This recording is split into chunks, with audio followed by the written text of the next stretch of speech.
So yesterday we spoke about libun. We spoke about the importance of koshering your utensils. And when you do libun, you're applying very intense heats, and you may want to be careful with that, as we spoke out, because you can chas v'shalom injure yourself. You don't want to do that. So be careful with that. Make sure you don't ruin your appliances too. Sometimes you can get Chabad guys to do it for you. Other than that, you can also use an oven that has a self-cleaning setting, and that will be helpful. As I mentioned yesterday, there is no requirement to wait 24 hours before you do libun, because the process of koshering works differently, and therefore does not require anything. Any 24-hour waiting time. That's what we spoke about yesterday in a nutshell. Okay, I'd like to continue now. Is there any question, any clarification questions so far on what we spoke about until now? Everything's good? Great. Okay, so we did speak also about what materials can be koshered. That means that sometimes you have certain materials and they are not kosher. They became not kosher, and you want to kosher them. You may want to know, if you can actually kosher them. So it's not so simple. So let's first go through the items that can be koshered with hagalah. Metal, as we said, is easy, can be koshered. Glass cannot be koshered, but as we spoke out, if you're Sephardi, I don't think we have any Sephardim here, but good to know anyway. If you're a Sephardi, then there's no need to kosher that, because according to the Sephardi custom, glass does not absorb anything. According to the Ashkenazi custom, no, there's nothing to do with the glass, you cannot kosher it. Wood, we spoke out, can be koshered with hagalah. Interesting, we have a wooden spoon that became entirely not kosher. You can actually kosher it. Now, wood obviously is super porous and really absorbs everything. But if you clean it well, then that's considered okay. Earthenware, ceramic, we spoke out, cannot be koshered. Stone, like natural stone, like marble, can be koshered. Well, I don't know which utensils are made out of marble, but let's think about a countertop. A countertop is very often made out of marble, and that could be koshered. In fact, that's what most people do before Pesach, because before Pesach, anyone needs to kosher their countertop, unless you have a special Pesach kitchen. Well, some people have that. You may be surprised. Maybe special countertops also. Countertops to put on, you mean? Yeah, they have coverings. But there's people who have plenty of space and they have the means to do so. So they have a Pesach kitchen. In fact, my in-laws have a Pesach kitchen. But they have a huge kitchen for during the year, and then for Pesach they have this little thing. So it's all very nice, so you don't have to kosher it for Pesach, but you do work for 1 week on a tiny little kitchen. We had one, but now we have tenants. Oh, really? Wow. Okay.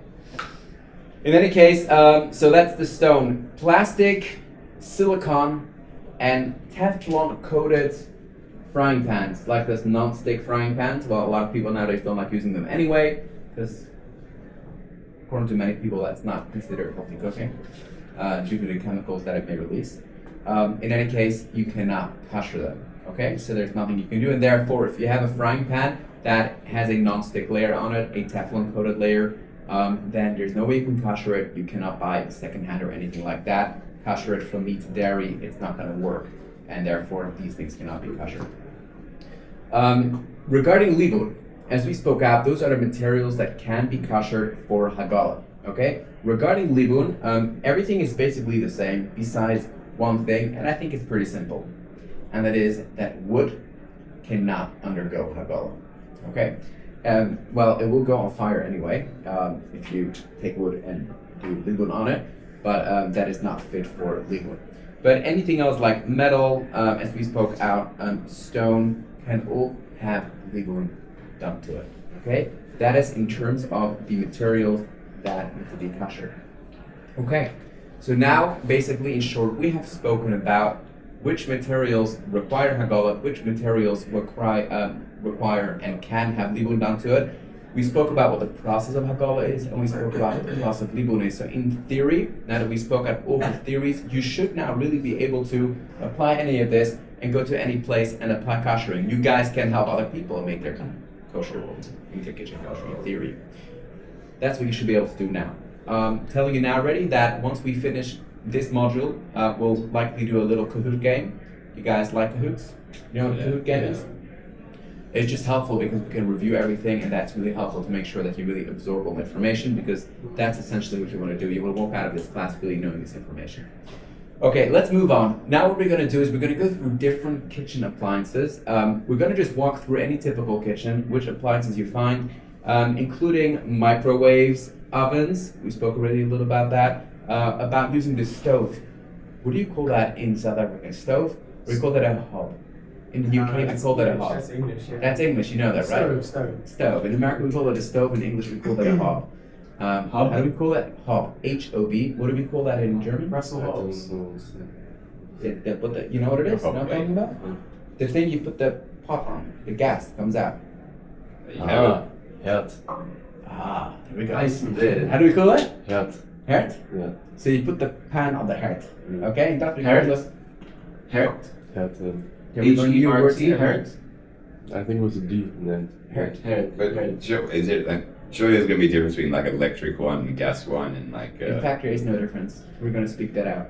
It's called Feiermacher. Feiermacher. That's really what it is. Feiermacher, exactly. Great. We're going to speak about kettles, coffee machines, kitchen tops, sinks, and dishwashers. That's a typical type of thing that you need to know about your kitchen. And by that time, you'll be able to know how to kasher all your utensils. You'll be able to know how to kasher your countertops. And you'll be able to know when can you use appliances that are not kashered, how to use them, and how to kasher utensils or appliances. So at that point, you should really be able to navigate any kitchen, whatever the state of the kitchen is, however non-kosher the kitchen is, you should be able to navigate a situation and go in. so That's we the can idea. be the Chabad guy. You can be the Chabad guy, exactly. Yeah, you can be the Chabad, you can be that guy, exactly, that's the point. Okay, let's discuss something interesting. Let's start with a microwave, because that's actually a very super easy way to kasher things, or to heat things up. Now, the first thing that I'd like to highlight, it's only theoretical, not practical, but I would like to just put this on your radar. It will give you a little bit of perspective on how complex halacha can sometimes be. A microwave. So, microwave is there to heat up food. Any of you guys know how microwave actually heats up food? Water molecules. Can you explain that to us, Dylan? The microwaves go and like they energize the water molecules. They start vibrating. That's why it's weird that because meant to defrost from the inside out because it starts going. I always find it does it the other way around. But it's meant to shake it up. So It's meant to shake it. Yeah. So that's what they call, in other words, they call that sometimes fake heat. It's not real heat. It becomes hot because it's moving the molecules and everything. It's a very new way of heating up food. In other words, there is a question. What does and that that's- mean? It's fake heat. It is real heat. It doesn't get heated up with heat. It's not. There's no heating elements in the microwave that's heating up the food. The food gets hot, as Dylan explains, because there's certain microwaves that go into the food and that make the molecules become hot, not because a heating element is there. Would it get hot also? There's water molecules. In any case, so due to that interesting way of heating up food, science. So the question we first need to ask is, does a microwave actually need to be kashered? Okay? The reason why I'm asking that is because, well, let's take an oven or a pot, but let's say an oven that's maybe the most similar to a microwave. So you put food in there, let's say non-kosher food was in there, and the heat makes the food get absorbed into the walls of the oven, and that's problematic because when you put your kosher food in there, that heat again expels all those pieces into your food again. That's a problem. Microwave heat works differently. So indeed, the food gets hot, very often gets steaming, and that's how you heat up your food. The thing is that since, due to the nature of the heat, there are some rabbis that claim that before the steam of that food, let's say the non-kosher food in your microwave, can actually get to the walls of your microwave, it's already cooled down. Since the nature of the heat isn't what we call real heat, so therefore, any food particles that are within the steam of that non-kosher food are already cooled down before they get to the walls. And because of that, there are no hot food particles that get absorbed. Okay? Well, what about if you have like a laksa and like non-kosher laksa and it boils over onto the glass plate? Right. A what? So then you wouldn't have a problem. Noodle soup, fish, seafood noodle soup. Right. So then you won't. That's clear. In that case, you for sure need the kasher food, but because it touched it. But But then that's a glass plate. Right. It's a glass You plate. can't kasher. That's a good question. It's a great question. So the answer is that what we normally do is when you put food in an oven or in a microwave that's not being kosher, put another plate on there. Yeah. Put another plate on there. In any case, there's a big discussion about that, or there was a big discussion about whether a microwave actually does need koshering, and obviously a microwave does need koshering, and many rabbis have proven that, in fact, the heat is hot enough to be absorbed in a microwave, and therefore it's a problem. In my house, in the microwave, my parents do this thing where they put like a plastic tub on top of the food. What would be your reasoning for that? Is that maybe to stop the heat from spreading to the walls, or? Is that for kashrut reasons? I don't Or know. is that So could just that's be what I'm wondering. heating up? You've seen this like before? a cake cover thing where you put it like Yeah. I've seen that before. Oh, that's to help steam. Uh, That's you steam it. So you can make it steam, so then it like cooks through the steam as well. So you can make steamed vegetables in the microwave. Oh, Very Yeah. interesting. Okay. so it contains the heat almost like it. Or just the steam stays in there rather. Because the microwave's got vents to vents out. Okay, got it. Fascinating.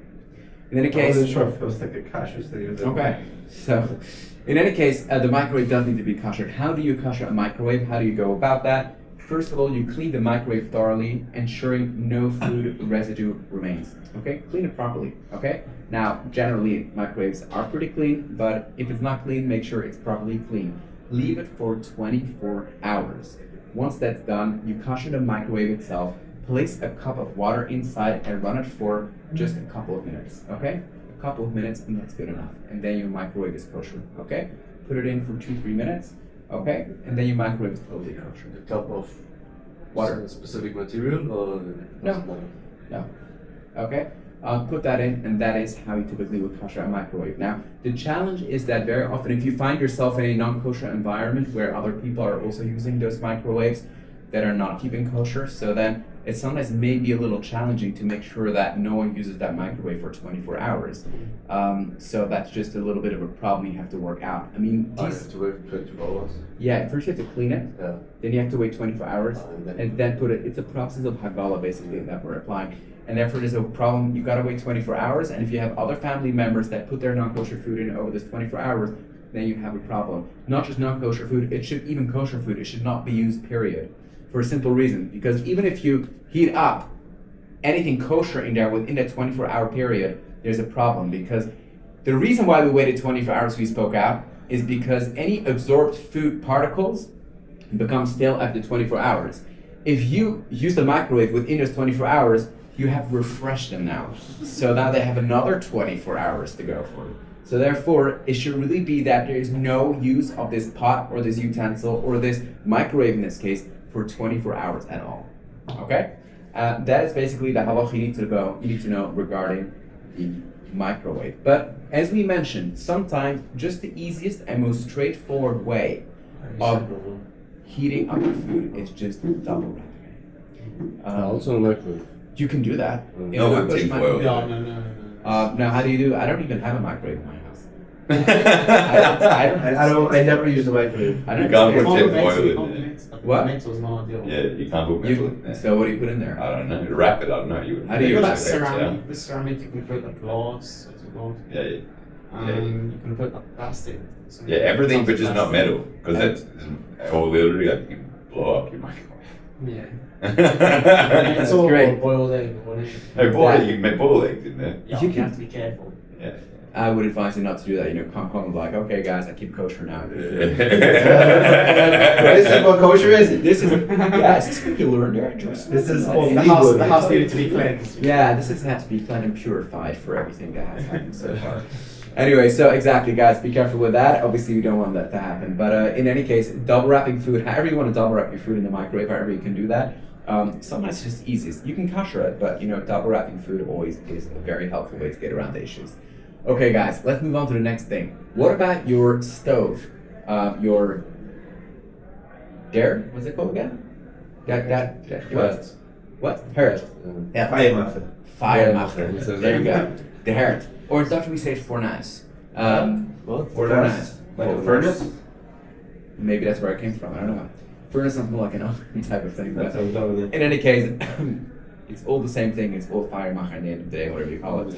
So, in any case, can you use that if it's being used for non-kosher? What do you guys think? Do you have to clean it? Is there like a koshering process that needs to happen? Or could you just straight walk into the non-kosher kitchen, take your kosher pot, and start cooking your chicken So soup? you just What do you clean do? What do you think if it's clean? What do you say, Baruch? I'm not sure what item you're talking about. What? On top. The fire macher. Do you have a coke? What? What? You're talking about the stove? The stove. So you're talking about like the parts that you mean Yeah, the thing. the Can grates. you walk into a non-kosher kitchen? Okay, you rent an Airbnb in Spain. Okay, great. Right. You walk in there and you have your kosher pot with you from your suitcase, and you put it straight on the grate, on the fire. They thing. just made a pile around. Could you just do that, or right? Exactly.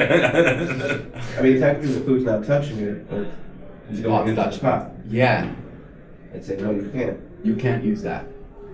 What do you say, Shlomo? I'd say maybe the pot where the contact is going to happen, maybe just let it run for for a little bit.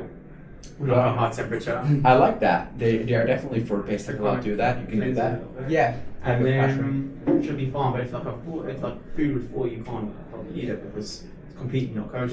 Great thinking, guys. What do you say, Tzadik? I'm sure that the Herd in Germany is super clean always. That's always, So actually, I think it would be. people don't spill food either. They only- It's only used for cold. Only used for cold. Only used for cold. Anyway, Chas v'shalom, we don't need to make fun. You know that, right? What? We don't need to make fun, right? Fun. We No. don't. In any case, so basically, halach is like this. A stove can actually be used when it's not kosher, provided that it's basically clean. Basically clean means there are no food remnants there, there's no food leftovers there. And there's two reasons why that is. If there is, If there is, you just take it off. You just take it off, okay? The reason for that is very simple. Is because when food splashes onto the burners and grates, let's say from someone who cooked before their previously not kosher food, that food gets immediately burned off and is effectively kashered by the active flame. So therefore, the food, even if food falls on there, okay, non-kosher food, it gets instantly kashered. But there's also another way of it doesn't actually touch the actual flame. What if it sits on the grate? on the grate. It's very hot. It gets very, very hot. And there's another thing also, and that's that any food that spills typically gets burnt before the flavor gets absorbed. That's another reason. These are a few reasons why we can be lenient over here. Now, these are two reasons why we can be lenient. However, they're not entirely straightforward, those points, and sometimes there are things that perhaps can be absorbed, can go wrong, and therefore, I would give you the following guidelines, and that is, avoid cooking or roasting food directly on the burners, okay? You're not going to do that anyway, but if you have food falling onto the burners, that's what you mentioned, don't eat it. Don't pick it up, don't eat it. Ensure there is no food leftovers left on the stove. If the grates and burners are really dirty, just clean them off, okay? So basically make sure it's clean. If food falls onto it, don't eat it. That's all you need to do, okay? That's how far you need to go for burners. You don't have to go any further for the stove. And I think that we can also understand this because in any kosher kitchen, I wouldn't say any, most kosher kitchens, people cook on a stove for meat and people cook on the same stove for dairy. So we sometimes don't think about that. We think, oh, this is a kosher kitchen. But the same way, if I would walk into a non-kosher kitchen and put my pot on there, it's kind of the same thing. When I start cooking something dairy onto the stove where half an hour ago chicken soup had been cooking. It's the same thing. Do you understand what I'm We have saying? it separate, but Sorry? it's a separate stove, but it's for during meat. Right, my in-laws also have their separate stove and their Pesach kitchen and their two microwaves. But But you're saying it's not really a problem. no, you don't have to. No, most kosher houses, I have in my house here, I So don't how have come, space for like, two. how come, I guess some people just... People find it easier to have one side for dairy, one side for meat. And it's just a lot easier. You don't have to worry about anything, literally. I mean, Really, it's if not food an falls issue. in- Yeah, No. yeah. I mean, really, it's not an issue. You can just have. Again, the issue is that if food falls onto the burners, then that's a problem. If you have one specifically set aside for dairy, one specifically set aside for meat, so everything is completely meaty on that side. So even if any food falls, whatever it is, it's fine. It remains kosher. Right. So here they have the issue, but that's what I'm saying. In fact, there's no difference between using a non-kosher one from one that you use for dairy and meat at the same time. So that is the halachah you need to know regarding the stove and the hob and the herd. And tomorrow, Bezrat Hashem will continue with other kitchen.